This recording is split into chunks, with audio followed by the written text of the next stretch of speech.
Hello! In front of me I've got Samsung Galaxy A10. Today I'll show you how to send messages via Google Assistant. So, firstly, let's open Google app and tap More. Go to Settings and Google Assistant. Let's tap Voice Match and make sure this function is on. Now simply say, "Hey Google, send message to Ellie." Sorry, who do you want to message? Lily. Okay, what's the message? How are you?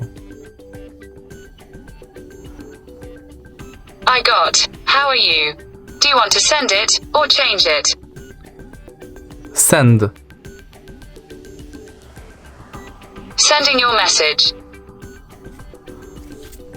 Make sure to have your SIM card inserted, because as you can see, my SIM card is not inside the phone, so I can't send message, but this is the process how you do it.